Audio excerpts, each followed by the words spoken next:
காரசாரமான மத்தி மீன் குழம்பு செய்யலாம் வாங்க. அதுக்கு ஒரு அரை கப்பு தேங்காய் துருவல், கொஞ்சம் கருவேப்பிலை, ஒரு அரை ஸ்பூன் ஜீரகம், சின்ன வெங்காயம் போட்டு நல்லா வறுத்துடலாம். வறுத்தாச்சு ரெட்டிஷ் ப்ரௌன் ஆகிட்டு இப்போ மசாலா ஆட் பண்ணலாம்.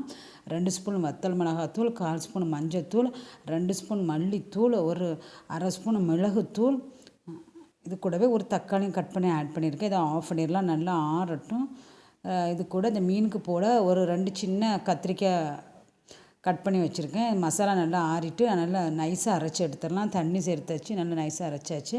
ஒரு கடாயில் கொஞ்சமாக ஆயில், சின்ன வெங்காயம், தக்காளி, கட் பண்ணி வச்சுருந்த கத்திரிக்காய், அந்த மசாலா ஆட் பண்ணுறோம். புளி தண்ணி, தேவையான உப்பு ஆட் பண்ணிவிட்டு ஸ்கிப் ஆகிட்டு நல்லா கொதிக்கணும். கொதித்த பிறகு தான் மீனை ஆட் பண்ணணும். நல்லா கொதிச்சுட்டு மீனை ஆட் பண்ணிடலாம். இதுக்கு கொஞ்சம் கடுகு, கருவேப்பிலை, வெந்தயம் சேர்த்து நம்ம தாளித்து கொட்டிடலாம்.